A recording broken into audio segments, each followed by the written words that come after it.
No homecoming in sight just yet for evacuees in Albay as Mayon volcano becomes more and more restive. Mount Mayon once again erupted this morning. It happened at about 6:30 a.m. Authorities say the resulting ash cloud reached up to 3 kilometers high.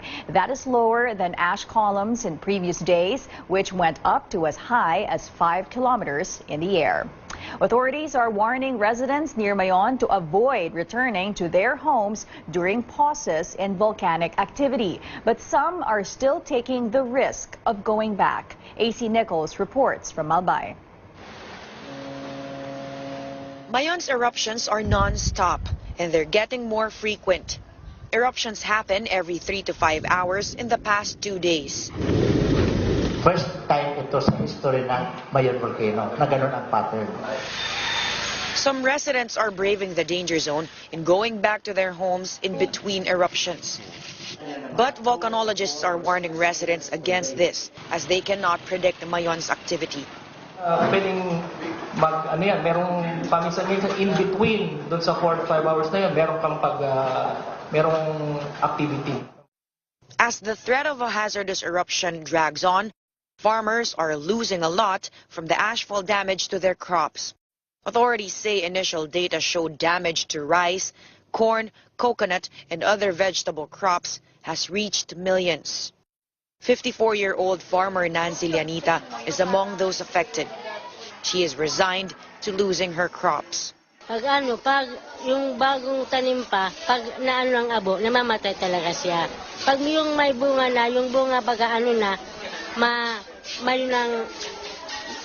ng bigas, na siya, na aanin na. Kahit paano? Pero yung mga naiwan nyo ngayon? Wala na. Wala na kami makuha. Local agriculture officials say they will help farmers find other sources of livelihood.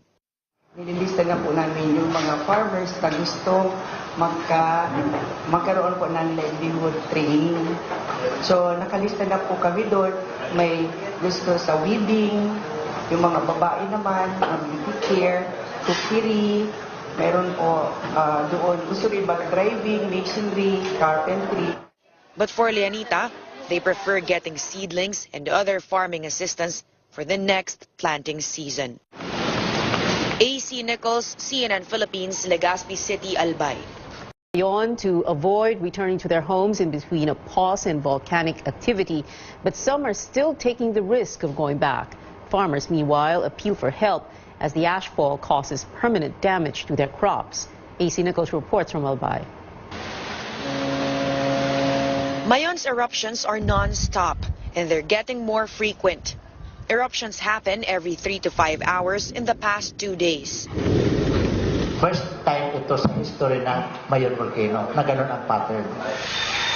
Some residents are braving the danger zone and going back to their homes in between eruptions. But volcanologists are warning residents against this as they cannot predict Mayon's activity. Pwedeng merong paminsan-minsan in between doon sa 4 to 5 hours na yun, merong activity. As the threat of a hazardous eruption drags on, farmers are losing a lot from the ashfall damage to their crops. Authorities say initial data showed damage to rice, corn, coconut, and other vegetable crops has reached millions.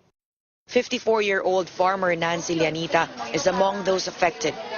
She is resigned to losing her crops.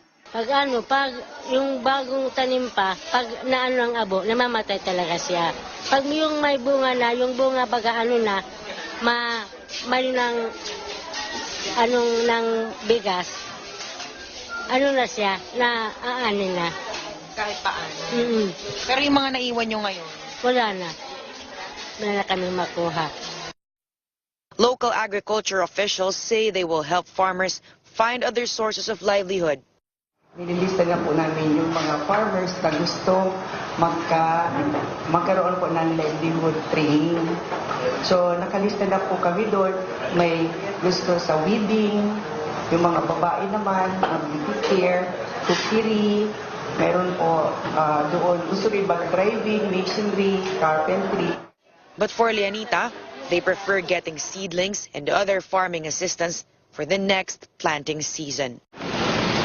AC Nichols, CNN Philippines, Legazpi City, Albay. Breaking news first here on CNN Philippines. Live pictures right now from Legazpi City in Albay. The majestic Mayon volcano erupting once again. You can see ash clouds. You can see lava fountains coming out of the crater. PHIVOLCS had warned about this in the last few days, that the eruptions would get more frequent and that this would continue in the next few days or weeks. Legazpi City, of course, 465 kilometers away from Manila. 465 kilometers away from Manila, and this has been going on for quite a few days. We're going to get more details and bring you those information, those details, when they become available.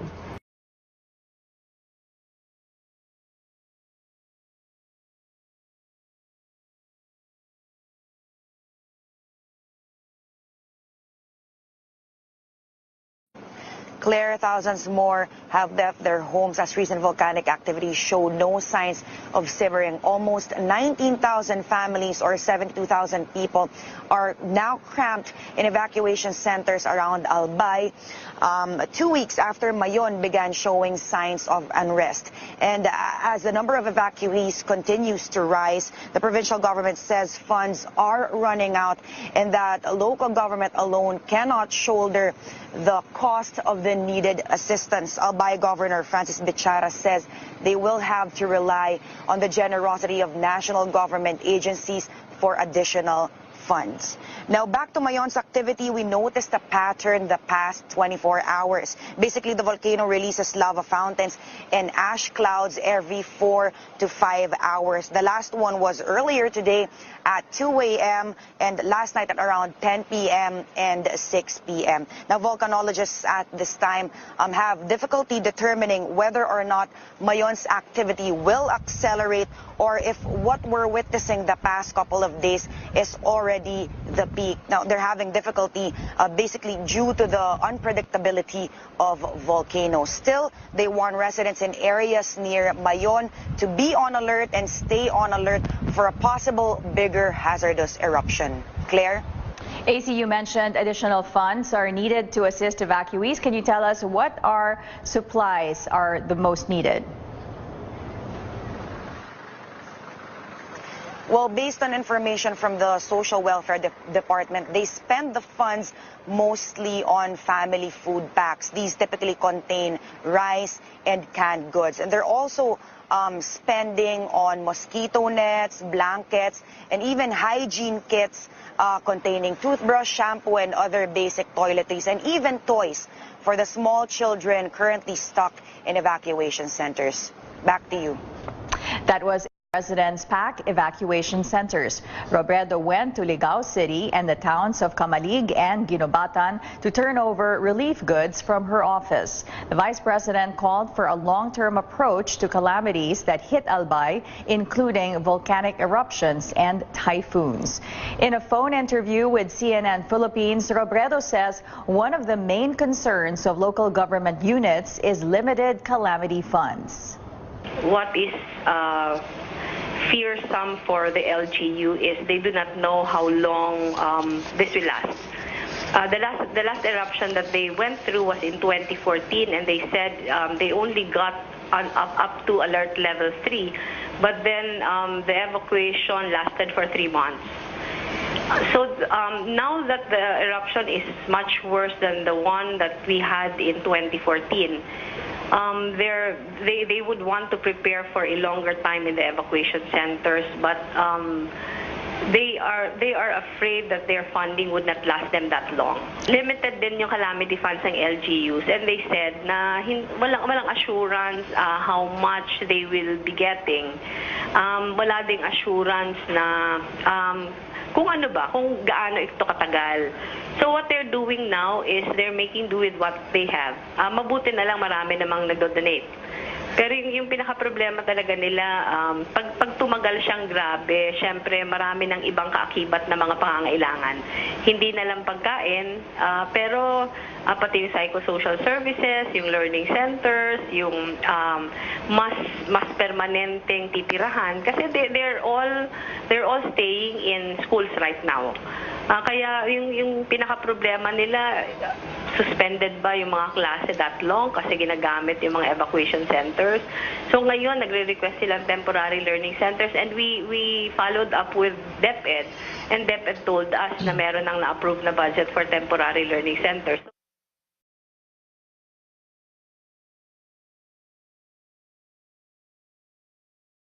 Welcome back. Vice President Leni Robredo visits towns in Albay province as more residents pack into evacuation centers. Robredo went to Ginobatan in Ligao cities to turn over relief goods from her office.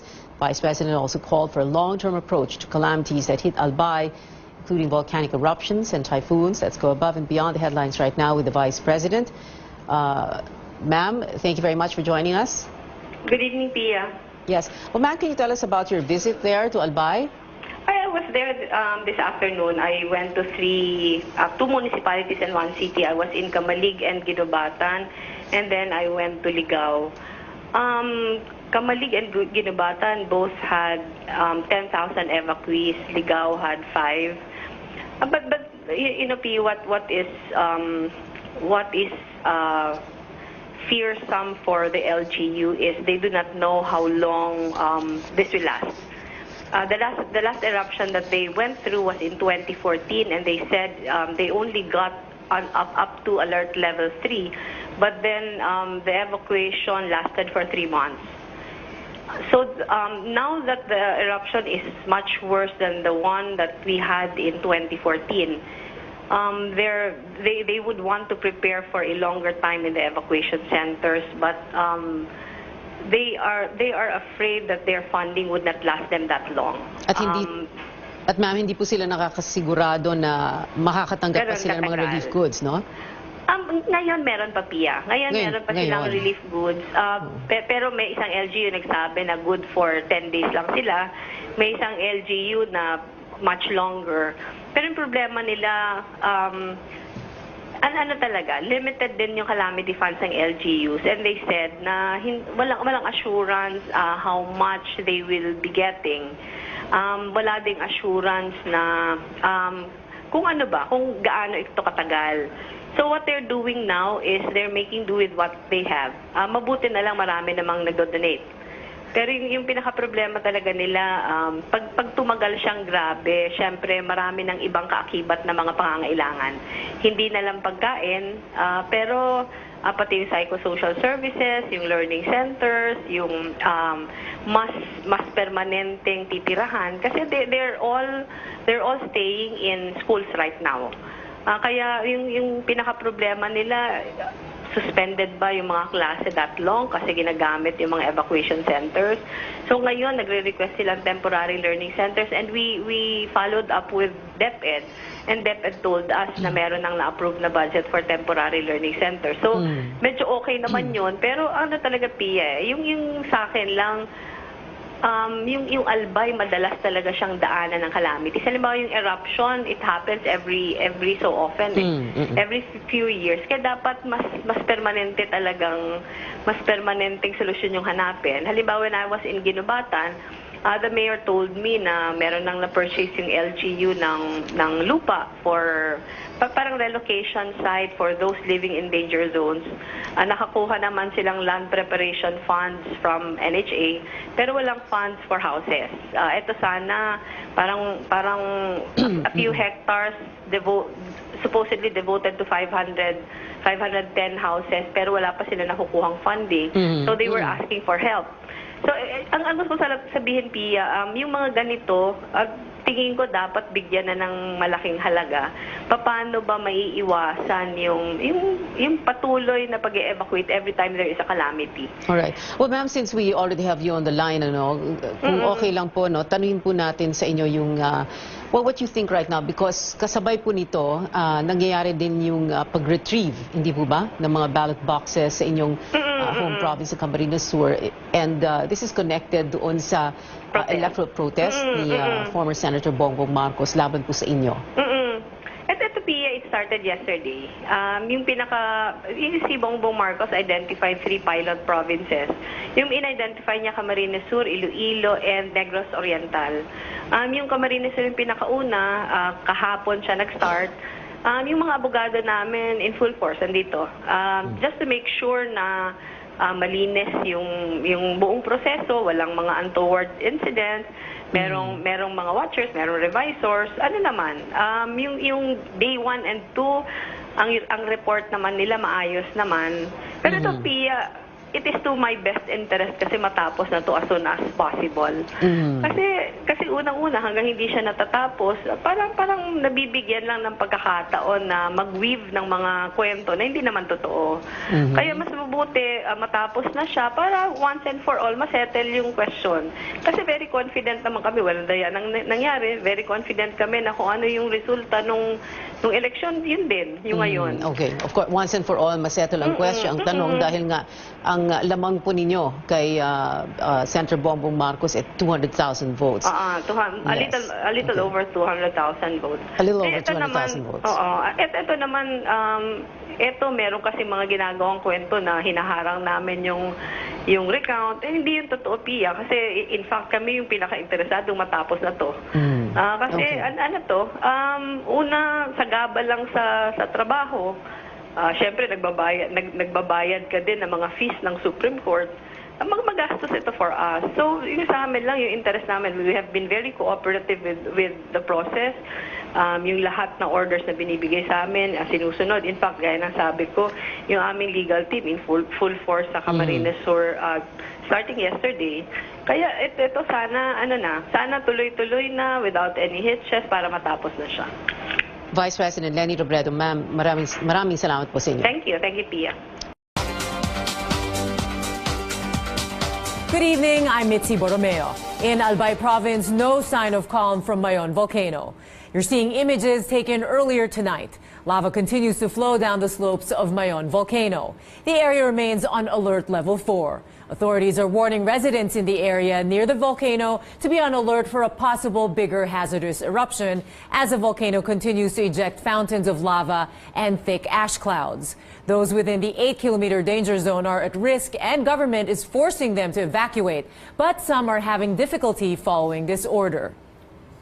Authorities and residents are still on alert after a restless Mayon volcano spews ash clouds again. Our AC Nichols has the latest from Legazpi City in Albay. This is how Mayon volcano looks and sounds like from within the 8-kilometer danger zone. Up close, rumbling when spewing lava and ash clouds, the sound like a jet flying by.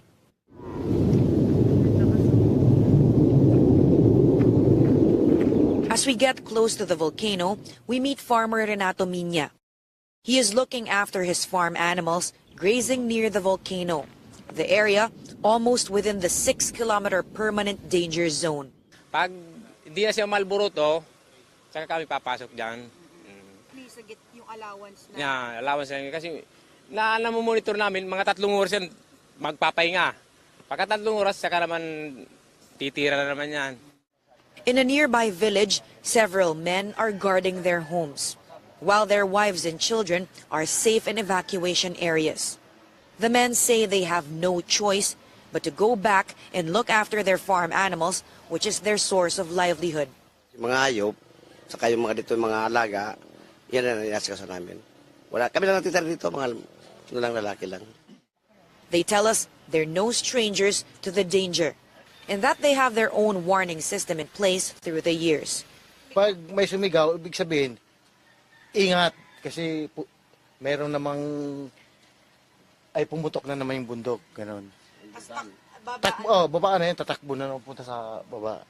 Police and military personnel are at danger zone borders to block those wanting to take the risk. But authorities say the area is too wide, making it difficult to make sure nobody gets into the danger zone. AC Nichols, CNN Philippines.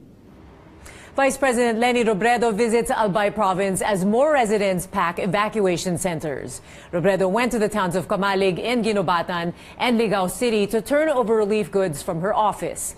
The Vice President also called for a long-term approach to calamities that hit Albay, including volcanic eruptions and typhoons. In a phone interview with CNN Philippines, Robredo says one of the main concerns of local government units is limited calamity funds. What is fearsome for the LGU is they do not know how long this will last. The last eruption that they went through was in 2014, and they said they only got up to alert level 3, but then the evacuation lasted for 3 months. So now that the eruption is much worse than the one that we had in 2014, they would want to prepare for a longer time in the evacuation centers, but they are afraid that their funding would not last them that long. Limited din yung calamity funds ng LGUs, and they said na walang assurance how much they will be getting. Wala ding assurance na kung gaano ito katagal. So what they're doing now is they're making do with what they have. Mabuti na lang marami namang nagdo-donate. Pero yung pinaka-problema talaga nila, pag tumagal siyang grabe, syempre marami ng ibang kaakibat na mga pangangailangan. Hindi na lang pagkain, pero pati yung psychosocial services, yung learning centers, yung mas permanenteng titirahan. Kasi they're all staying in schools right now. Kaya yung pinaka-problema nila, suspended ba yung mga klase that long kasi ginagamit yung mga evacuation centers. So ngayon, nagre-request silang temporary learning centers, and we followed up with DepEd, and DepEd told us na meron nang na-approve na budget for temporary learning centers. The Philippine Red Cross stands at the front lines of assisting affected residents in Albay. Aside from providing evacuees with basic necessities, volunteers also address their psychosocial needs. We now speak with PRC Chairman Senator Dick Gordon. Good evening, sir. Welcome to CNN Philippines.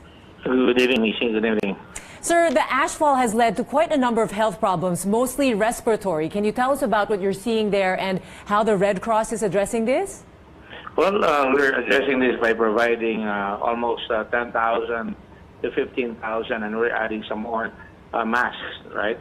And we're trying to educate the public to avoid going outside so that they can inhale this thing. And eventually, we'll probably be setting up, depending on the requirements, doctors and nurses who will have to look into respiratory ailments, particularly in the evacuation centers with the Department of Health. Sir, so you're... Okay, go ahead, sir. In the meantime, we're providing water stations with bladders and tap stands, and there are three 10,000-liter trucks that provide water and resupply the bladders, so that people will just line up in the bladders with their jerry cans so that they can get clean water. We're also providing baths, bathrooms, and latrines so that the sanitation will be maintained. In addition to that, we have welfare desks and first aid stations to see that we can track down the requirements of people, restore family links, and prevent, sexual deviance from taking advantage of the situations at close quarters. And we're providing with first aid stations as well as psychosocial support for kids, particularly who are traumatized by what is happening. So what are the numbers that you're looking at? How many people have been treated so far, more or less? We provided 4,801 individuals with psychosocial support already, and insofar, and we have provided exactly 3,000 people with dust masks. And like I said, we have ordered for 10,000 to 15,000 and can increase depending on the requirements. As you know, the danger zone has been expanded, and therefore there will be more people who will be, and there are more frequent eruptions. Yes. And what's most needed now, sir? If people want to help, what sort of necessities are still needed? How can people help through the Red Cross? Well, they would be needing in the evacuation centers mats, sleeping mats, blankets, mosquito nets, which are malaria treated. We're providing about 5,000 units of that, as well as hygiene kits, which include toothbrushes, soap, shampoos, so that they can towels and all kinds of sanitation things, from nail clippers to combs to everything. And finally, sir, what is your advice to residents? So is it just to make sure to cover the mouth and nose to prevent further ash inhalation? Well, yes, definitely. I said that. That's why we're providing masks. That is needed, and we're trying to tell them to stay indoors so that they're not exposed to the ash. We're also telling people, in case it rains, in case they're living in with rooms that are in roofs that are susceptible to collecting the ash. When it rains, that can turn into very, very heavily laden dust that can, like cement, and that can collapse on them. This is the experience in Pinatubo. So we're trying to tell them that as well. Okay, thank you very much. Always good to speak with you. Thanks for your help and insights tonight, PRC Chairman Senator Dick Gordon. Thank you. Good evening, sir. Now let's take a look at the alert levels for Mount Mayon. Alert level 1 means a low level of unrest with slight increase in earthquakes in the area, but no imminent eruption. The alert corresponds to a 6-kilometer danger zone from the volcano. When the alert level is raised to 2, there's moderate unrest of the volcano. This could eventually lead to eruption, and the 6-kilometer radius danger zone may be extended to 7 kilometers. Under alert level 3, there's further unrest. Magma is close to the crater, and eruption is possible within weeks. For the current alert level 4, there's persistent tremor and many low-frequency type earthquakes. Authorities recorded intense crater glow, incandescent lava dome, lava fountain, and lava flow in the summit area. A hazardous eruption is possible within days. The danger zone is extended to an 8-kilometer radius. And authorities raise the alert level to the highest when a hazardous eruption of the volcano is ongoing. More local news later in the program. Here are some top stories from around the world.